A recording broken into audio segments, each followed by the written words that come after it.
সবাইকে আমন্ত্রণ কুল স্পোর্টস 24 শিরোনাম শুনছিলেন, আপনাদের সাথে আছি আমি জেহের সাগর। ভিগো ওয়্যারগার্ড প্রয়োজন মতো বাঁকানো যায়, অধিক চাপেও ভাঙে না। ভিগো। প্রথমবার টেস্ট দলে ডাক পেয়ে উচ্ছ্বসিত জাকের আলী জানিয়েছেন, ঘরোয়া লিগের সাফল্য সুযোগ করে দিয়েছে তাকে। তার মতে সেই অভিজ্ঞতা এবার কাজে আসবে আন্তর্জাতিক ক্রিকেটে। ভারতের বিপক্ষে একাদশে থাকলে দলের জয়ে অবদান রাখতে চান। আমার খুব কষ্ট লাগে, আমি এই কথাটা বলি যে অনেকেই বলে যে কি পিকনিক ক্রিকেট, আমি লাস্টেও শুনলাম। আসলে এই জিনিসটা খুব কষ্ট লাগে। আমরা জানি আমরা কতটা কষ্ট করে খেলি। টেস্ট দলে ডাক পেলেও জাকের আলীর মনে আক্ষেপ, যারা প্রথম শ্রেণীর ক্রিকেটকে পিকনিক টুর্নামেন্ট বলছে তাদেরকে দিয়েছেন জবাব। এই কথাগুলো বললেন না প্লিজ। আমি এই কথা আমি খুব দুঃখ পাই আসলে। ঘরোয়া লিগের পরীক্ষিত তারকা এই উইকেট কিপার ব্যাটার 49 ম্যাচে 42 গড়ে রান প্রায় 3000। লঙ্ঘার ভার্সন ম্যাচ উপভোগ করেন জাকের। এ দলের হয়ে পাকিস্তান সফরে করেছিলেন সেঞ্চুরি। সে ফলশ্রুতিতে নজর কেড়েছেন নির্বাচকদের। দেখেন, সিলেকশন যেহেতু হয়েছে, ওনারা প্রিপেয়ার মনে করেছেন বলে আমাকে সিলেকশন করেছেন। তো এখন আমার দায়িত্ব যে আমি আমার বেস্ট পারফরমেন্সটা করব। 17 টি-20 খেলা জাকের এ প্রথম টেস্ট স্কোয়াডে। প্রাদেশিক ফরম্যাট ঘিরে হোম অফ ক্রিকেটে করে যাচ্ছেন দিব্যি পরিশ্রম। একাদশের সুযোগ হলে দলে অবদান রাখতে চান। আমার কাজ রান করে যাওয়া, পারফরমেন্স করে যাওয়া, হার্ডওয়ার্ক করে যাওয়া, ওগুলোর মধ্যেই ফোকাস। মিডল অর্ডারের শক্তি বাড়াতে জাকেরকে স্কোয়াডে নিয়েছে নির্বাচক প্যানেল। শক্তিশালী ভারতের বিপক্ষে দিতে হবে কঠিন পরীক্ষা। ওদের বোলিং ইউনিটকে মানছেন চ্যালেঞ্জিং। আমরা স্ট্রাগল করি ব্যাটিংয়ে। ব্যাটিং যখন খারাপ হয় তখনই আমরা ম্যাচগুলো লুজ করে ফেলি। বলাররা ম্যাক্সিমাম টাইম সাপোর্ট করে। ব্যাটিংটা যদি আমরা ভালো করতে পারি তো এটা আমাদের জন্য খুবই ভালো হবে। টি-20 টিমেরই প্র্যাকটিস। পাকিস্তানে ঐতিহাসিক সিরিজ জয়ে ভারতে টিম বাংলাদেশ থাকবে আত্মবিশ্বাসী, দাবি জাকের আলীর। আমরা লাস্ট সিরিজটা খুবই ভালো গিয়েছে, সেই কনফিডেন্সটা অবশ্যই থাকবে। আরিফুল ইসলাম, চ্যানেল 24, ঢাকা। এদিকে বাংলাদেশের বিপক্ষে টেস্ট সিরিজের প্রস্তুতি শুরু করেছে ভারত। শুক্রবার চেন্নাইয়ের এম চিদাম্বরম স্টেডিয়ামে অনুশীলন করে স্বাগতিকরা। যোগ দিয়েছেন বিরাট কোহলি, রোহিত শর্মা, জসপ্রীত বুমরাহ সহ স্কোয়াডে থাকা সব ক্রিকেটার।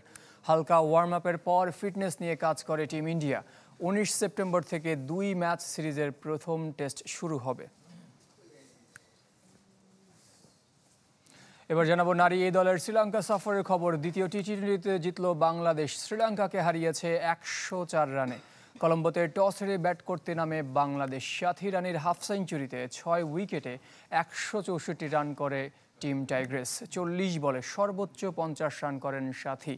এছাড়া সুবহানা মুস্তারি করেন 39 রান। জবাবে ব্যাট করতে নেমে বাংলাদেশি স্পিনারদের ঘূর্ণিজালে বিধ্বস্ত লঙ্কা। মাত্র 60 রানে গুটিয়ে যায় স্বাগতিকদের ইনিংস। রাবিয়া খাতুন 4 রান দিয়ে নিয়েছেন 4 উইকেট। সিরিজের তৃতীয় টি-20 রোববার।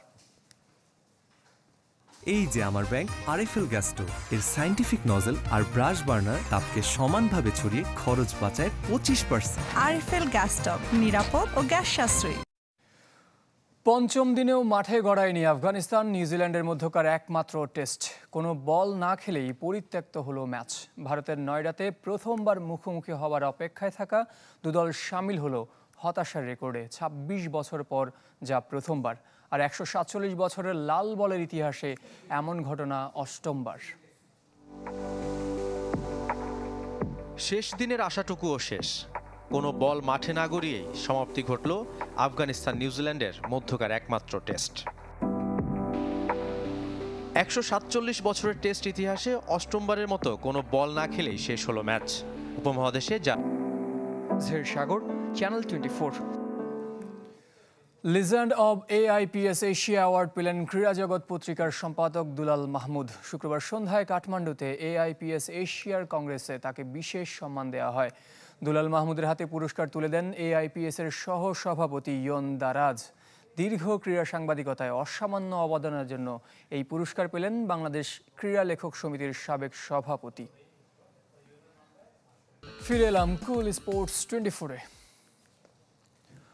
বড় ধরনের সংকটে ফেডারেশনগুলোতে।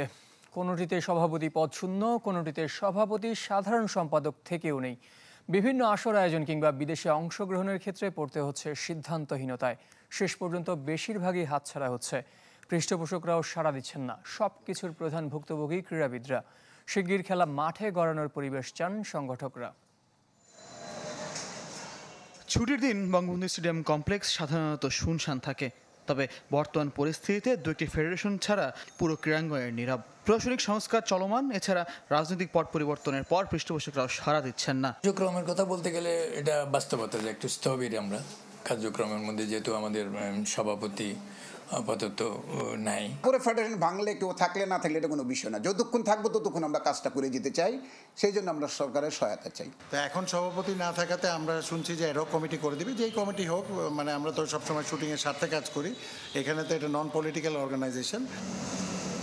বিভিন্ন পদে ব্যক্তির পরিবর্তন কিংবা গঠনতন্ত্র সময়োপযোগী করা সব ধরনের সংস্কারের পক্ষে সংগঠকরাও।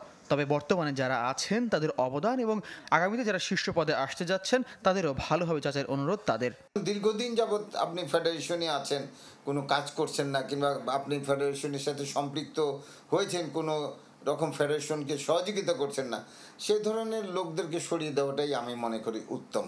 আপনি তো সচিবকে দেন, সে টাকা পাবে কোথায়?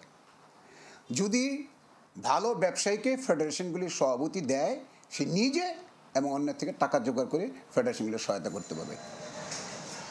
ক্রিকেট ফুটবলের বাইরে অন্য ডিসিপ্লিনগুলো সত্যিই ভালো নেই। জাতীয় হকি দলের ইউরোপ ট্যুর হয়নি, কারাতের কমনওয়েলথ আসর ঢাকা থেকে সরে গেছে, সাইক্লিংয়ের ট্যুর ডি বাংলাদেশ না হওয়ার শঙ্কায়। সংক্ষিপ্তভাবে চলছে শুটিং ক্যাম্প, তবে ভিসার মেয়াদ শেষ হওয়ায় ইরান ফিরে গেছেন দুই কোচ। তাদের ফেরানোর বিষয়েও সিদ্ধান্ত নেওয়া যায়নি। সব সংকটের মূল ভুক্তভোগী ক্রীড়াবিদরা। তবে ট্যুর দ্য বাংলাদেশ যে ট্যুরটা হওয়ার কথা ছিল বড় ইভেন্ট, হয়তো এটা এখন আমাদের পক্ষে করা সম্ভব হচ্ছে না, হবে না। ফয়জুল ইসলাম, চ্যানেল 24, ঢাকা।